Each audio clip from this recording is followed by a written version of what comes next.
Hey, true crime friends. Welcome back to another episode of True Crime in Academia. I am your host, Mary DePippi. I hope you all had a wonderful week this week. We've got the Super Bowl this Sunday. I don't really care about sports that much, but it's a fun time, I guess. The commercials are cool. And I'm excited to see, I think it's Rihanna in the halftime show. So it should be good.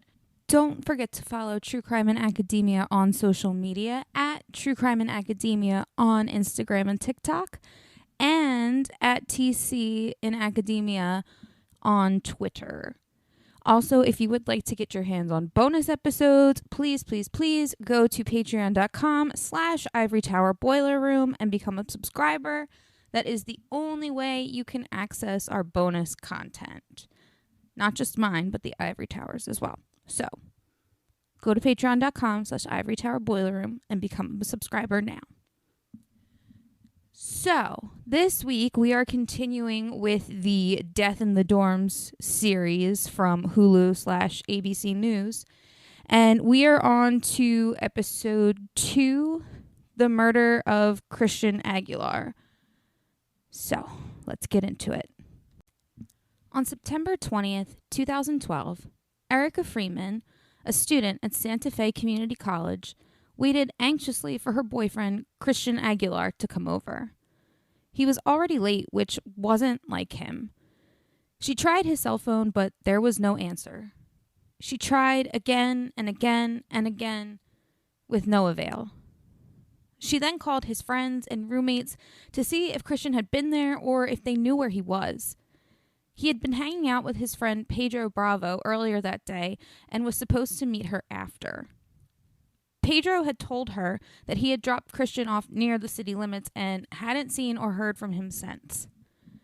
As the night became morning, Erica became increasingly more worried. So she called Pedro to see if he had heard from Christian. When Pedro says that he hasn't, Erica is extremely terrified and tells Pedro that she's going to call the police. Pedro agrees and tells her that he'll go with her. On September 21st, 2012, Christian Aguilar is reported missing. Christian Aguilar was born to Carlos and Claudia Aguilar in 1993. His parents were originally from an admittedly poor area in Cali, Colombia.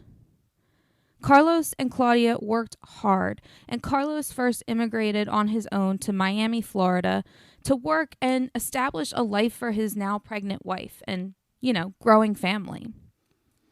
Pretty soon, Claudia was able to join Carlos, and Christian was born soon after, followed by his younger brother, Alexander, in 1995.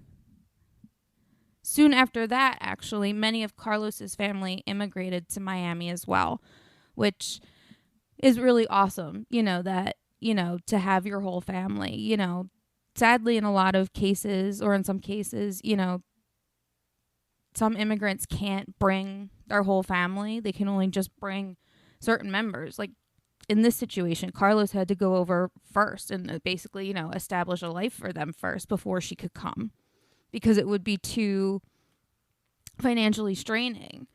Most likely, to not only pay for 2 people to travel over, but, to get settled and everything like that. So luckily, not only was she able to come over, but his family too, which also can help, in these situations or in general. Like, some people, I'm trying not to get political, but some people like to shit on immigrants, and it's disgusting to me because some of them come over here with absolutely no understanding of the language, have almost no money, and are doing everything that they can to create a better life for themselves and their family. And I mean, again, just like moving to a whole completely different area where nobody. I mean, just moving, like think of moving to like another state completely where you have no family or friends. Like, it's like that, but also starting out with absolutely nothing.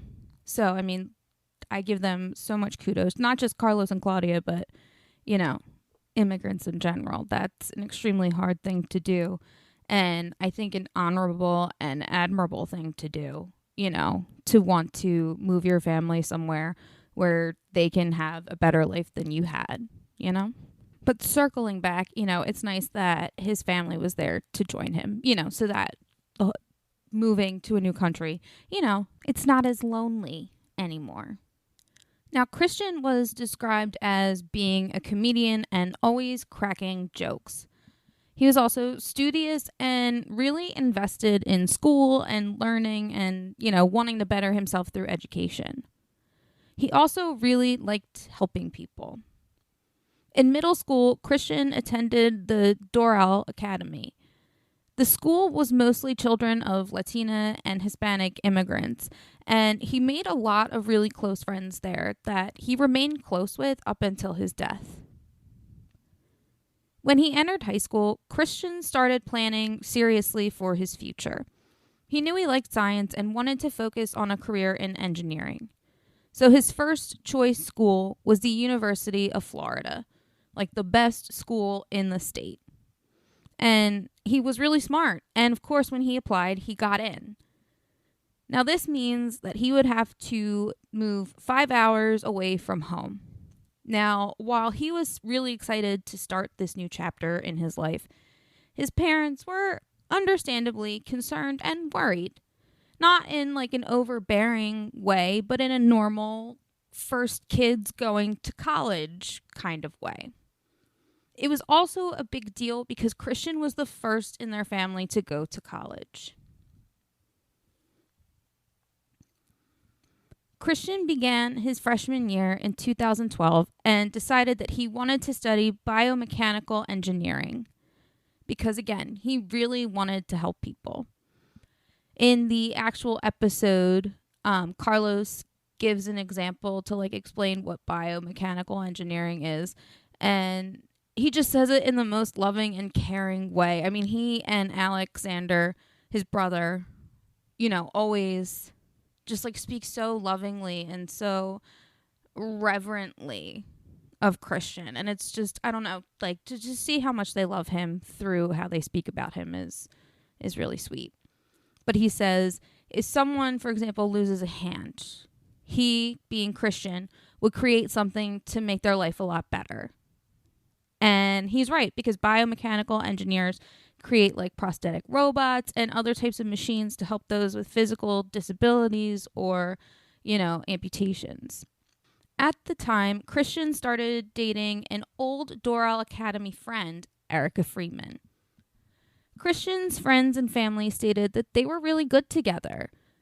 Erica and Christian reconnected in college while she was going to Santa Fe Community College, and he was going to the University of Florida, and they were really close together, the schools, so it was easy for them to, meet up and hang out. On Friday, September 21st, 2012, at 9 a.m., Carlos receives a call from Claudia saying that Erica had just called her, stating that Christian didn't return to his dorm room the previous night and wasn't responding to calls or texts, and she reported him missing. Carlos just immediately hangs up with his wife and tries to call his son multiple times, but it goes straight to voicemail.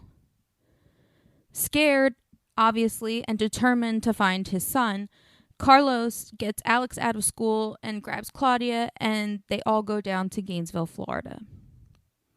Detective Randy Roberts from the Gainesville Police Department is assigned Christian's case.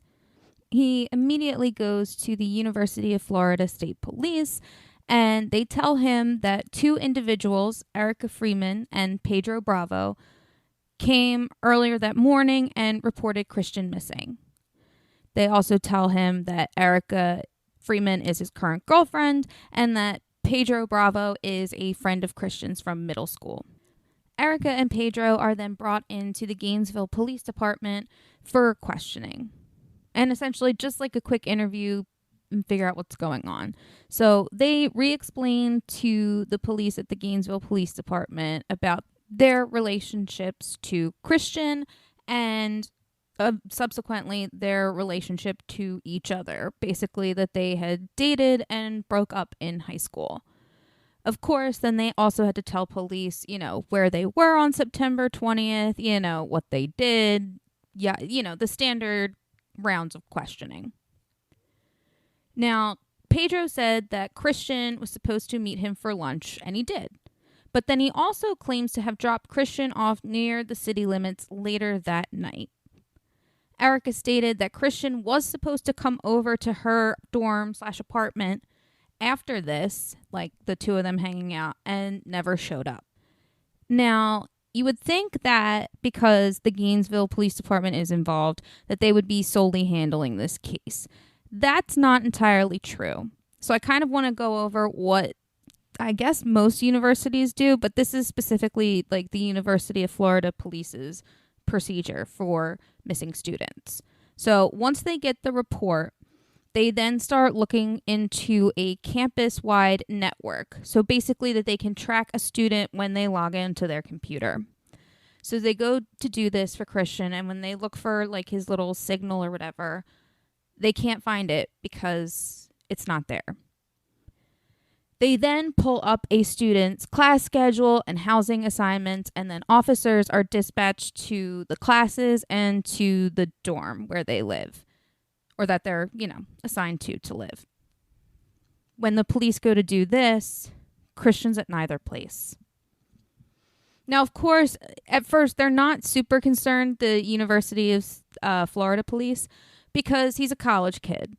Because they're like, oh, well, maybe he just went out one night and got a little too drunk and, he'll be back, kind of a thing. But luckily, the Gainesville police dispatched more officers to the area where he was supposedly last seen and start more of a search. Detective Roberts has Erica come in for another interview. Also, he knows that he needs to track down Christian's phone. So he reaches out to Detective Matt Geckel and tasks him with looking into Christian's phone records and the locations of the cell phone towers that the phone is pinging off from, if at all. Detective Roberts also decides that he needs to re-interview Pedro as well. Now, in his interview with Pedro states that he and Christian drove to Best Buy and bought a CD and then ran to went to a few other stores. At some point, Pedro says that he admits to Christian that he's feeling suicidal. The two eventually get into a fight, and he says that Christian demanded to be let out. So Pedro does, and then goes home. He says that he then took some sleeping pills, not to overdose, but to sleep. Looked around on his laptop for a little bit, then his phone had died, and then he went to sleep and hadn't heard from Christian since. Now, while Pedro is being interviewed, police are searching his car. Inside, they find a receipt from McDonald's from the night before, purchasing a meal around 12:54 a.m., which contradicts Pedro's story. The detectives confront Pedro with this evidence, and Pedro admits that, his story isn't right, and he changes it again. Instead, he admits that Christian didn't actually ask to be let out of the car, but that Pedro forced him out of the car after Pedro hit Christian in the nose. Then he also changes it and says, I didn't force him. I actually had to push him out of the car. And then after he got out of the car, he said he punched him repeatedly, but that Christian was alive, just knocked out for a little while when he left him. Yeah. Now, Christian's family is also beginning their own search, and the media does get wind of this. And a phone interview was aired on the news at night. And in this interview, Carlos is basically begging residents to help him and his family search for Christian. You've heard me talk about my amazing friend Mandy before. She makes the best crochet, pre-cut, and custom home decor for reasonable prices. If you're looking for a one-of-a-kind gift or some new decor to add some new life into your home, look no further. Mandy has got you. I have quite a few items from her, ranging from a crocheted headband to Halloween decor items to my amazing and adorable Coraline ornament. If you guys haven't noticed, I'm like obsessed with Coraline, and I just love how Mandy makes it. She's also made me a Coraline doll that sits next to all of my true crime books. To order, just slide in her DMs on Facebook and Instagram at Mandy Made It. That's MANDEE Made It on Facebook and Instagram. Once again, go to Mandy Made It on Facebook and Instagram, send her a DM, and order today. At this point, Detective Geckel is responsible now for looking into Pedro's phone. But he can only track Pedro's location from the various calls that he makes the night of Christian's disappearance and, the cell towers that they ping off of. So they're really only getting like approximate locations. But Detective Geckel notices the location that Christian's phone turns off at and noticed that Pedro's phone was pinging from that same area, the area where Christian's phone turns off. Because, the two phones were together or pinging off from the same tower when Christian's phone turned off, which you would expect, if, Pedro forced him out of the car. That would make sense. His phone turning off wouldn't make sense, but the fact that their two phones are would be in the same area makes sense. However, it doesn't make sense that Pedro's phone would still be pinging off that same tower in that same area for 2 hours. When confronted with this information, Pedro changes his story again. He said that after that happened, he then went to Walmart and then went to his apartment. But what the detectives know is that after he was at his apartment, he then drove out to that same area and then his phone turns off. Now, during this interview, Pedro starts making subtle remarks that lead investigators to believe that he might actually try to harm himself. By law, they have to send him for a psych evaluation and potential hold. Whether it's voluntary or involuntary, they have to do it. The next day, volunteers show up to help the Aguilar family search for Christian. Now, volunteers consisted of the Gainesville community, University of Florida students, family, and friends. Erica was there as well, and Alex said that she was just as terrified and seemed just as worried about Christian as they were.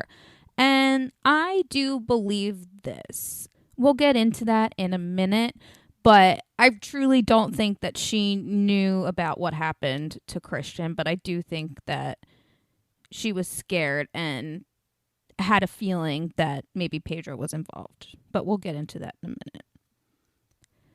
2 days later, police presented evidence against Pedro Bravo to the court for a minimum charge of abandoning an injured person, because at that point, that's literally all that he's admitted to, and that's kind of all they have evidence for at the moment. They then go to the psychiatric hospital that Pedro is being held at and examine his person for defensive wounds.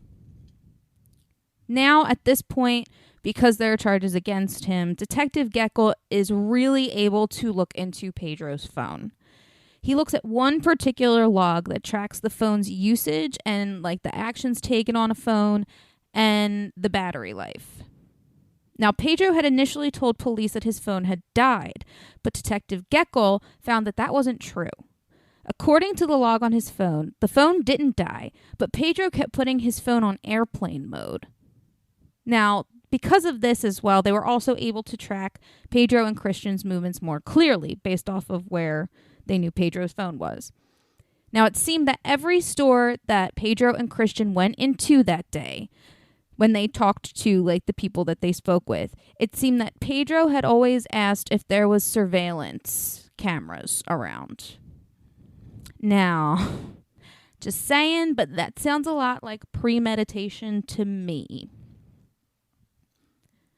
Detective Geckel also finds that between the hours of 8 p.m. and 1 a.m., Pedro's phone is off the radar, meaning it's not pinging from any towers. He also finds that Pedro uses his flashlight app in the middle of the night / early morning for 43 minutes straight. Not like occasionally throughout, but for 43 minutes straight. What are you looking for, Pedro? Now, a search warrant was obtained for Pedro's apartment. Inside, they find even more evidence. There was a receipt for a shovel that he had bought, and in one of the closets inside multiple suitcases was Christian's backpack. And inside Christian's backpack was like his wallet and all of his identification cards. Basically anything that could have helped him if Pedro's story is true, which I don't think it is. You know, that he just beat him up and like that he left him while he was passed out or knocked out or whatever. You know, he then also left him with nothing to help himself. So, but again, that's not true. We'll talk about that in a second. Because of this, it was looking more and more like a homicide. Investigators also found that Pedro had journals, and in these journals, it outlined his obsession with Erica and a written plan as to how he was going to get Erica back. This plan included killing Christian. Now, when the media got wind of this, they tried to make it seem like it was a love triangle, but it wasn't. Pedro was obsessed with Erica after they broke up. Erica moved on, and Pedro just couldn't handle it. Erica is then brought in again for another interview, but this time it's to get more information about Pedro. She basically gives the detectives a history of her and Pedro's relationship. She stated that they had started dating around sophomore, junior year, and the previous December, Pedro had started acting differently. Like he was ignoring her and showing up extremely late, and she was just feeling like this was a very toxic relationship. So as graduation started approaching, she decided that they needed to break up. She states that after the breakup, Pedro became very possessive of her. She then leaves for community college, and that's when she reconnected with Christian. Now, while their relationship was starting, Pedro was actually getting information about Christian and Erica's relationship from other people, which I'm sure like the people that fed him this information did it innocently. I don't think that they really thought he would do anything to harm them. I think maybe they might have just felt pity that, you know, he was probably heartbroken and pining over her and, you know, just checking in on her, I guess, kind of a thing. But I don't think they did it like maliciously in hopes that he would do anything. He then really starts planning this whole get Erica back, kill Christian plan. He decides to abandon his full ride scholarship at the University of Miami to go to the same community college that Erica did. Needless to say, Erica was shocked when he finally decided to like make his presence known, because she states to police that she really had no clue he was at that same community college or that he was even in the Santa Fe area to begin with. But of course, he's like, no, I just want to be friends. Eventually, he reaches out to Christian, which again, neither Erica nor Christian found to be weird because they all used to like hang out in middle school. Investigators at this point also take Pedro's vehicle in for further forensic analysis. They find duct tape and carpet samples containing Christian's DNA from blood and lung fluid stains. They also uncover a Gatorade bottle that contained Gatorade and a type of sleeping pill. It was suspected that Pedro tried to get Christian to drink the Gatorade sleeping pill concoction to make it easier to kill him. And at that point, they pretty much confirmed that Christian was dead, and Pedro was charged soon after with Christian's murder. On October 12th, 2012, at 3:05 p.m., two men were out in the woods for a hike and possibly to hunt when they noticed the smell of decomp. They suspected it to be some sort of animal. I mean, they're in the woods. It happens. And they decide to look for the source of the odor. And sadly, they find Christian's body. One of Christian's shoes was also found at the scene. The trial of Pedro Bravo began in 2014. Pedro pleaded not guilty and maintained his innocence throughout the trial. Christian's family stayed in the courtroom throughout the entire trial in support for their son and to get him justice. After the 2-week trial, the jury went to deliberate on the 9 charges against Pedro. The charges included murder, kidnapping, and poisoning. The jury came back with the guilty murder charge, and he was sentenced to life in prison without the possibility of parole. Christian's family was understandably relieved that they were able to get justice for their son. They then decided to start a foundation in Christian's name that raises money and helps fund the training for search and rescue dogs, just like the ones that helped in the search for Christian when they had the searches. Carlos Aguilar is the owner of a few of those dogs, and he has been involved with numerous successful and unsuccessful searches with them. The University of Florida also later rewarded Christian a posthumous degree, which I think is really awesome. All right, my darlings, that is all I have for you today. I hope you all enjoyed the rest of your weekend. I mean, well, your weekend because it just started. I hope you all stay safe, especially with the Super Bowl on Sunday. Please don't drink and drive. Stay healthy out there. Wash your hands. Do all the things. And until next time, my loves, I will see yous later. Thank you so much for listening to the Ivory Tower Boiler Room. This is Andrew Rimby. I really hope you follow us on social media because that's where you get to see all of the exciting video clips, teasers, and humorous moments. So follow us on TikTok and Instagram at Ivory Tower Boiler Room and on our Twitter at Ivory Boiler Room. I hope you all are following the Ivory Tower Boiler Room Cafe and become a member for only $5. You get all of our interviews and episodes ad-free. You also get to watch the video interviews. You get to see my lovely face and the guest's lovely face, and you get access to all the bonus episodes. So Dr. Jake Newsom talking about the history of the pink triangle, Zach Topping talking about being an Army vet and what that meant when he wrote a war novel and a dystopian novel. You get to hear Gregory Maguire's breaking news about the Wicked movie musical, Jesse Green talking about Richard Rodgers and Oscar Hammerstein, and what did Stephen Sondheim actually think about Rodgers and Hammerstein. So head to patreon.com/Ivory Tower Boiler Room. Please provide me an iced coffee. I would love it because I need to stay up to do all these edits. So yeah, see you all in the Ivory Tower Boiler Room Cafe. And here is Mary DePippi from True Crime and Academia. Hi, everyone. I am Mary DePippi. As Andrew said, I am the host of True Crime and Academia. True Crime and Academia airs on Fridays at 7:30. Now, to find all things True Crime and Academia, you can follow me on Instagram and TikTok at True Crime and Academia or on Twitter at TC and Academia because, well, they hate it when you have too many characters. Like I said, True Crime and Academia airs on Fridays at 7:30. But if you are a subscriber, you get a bonus episode. That's right, a whole episode just to yourselves that no one else gets to hear.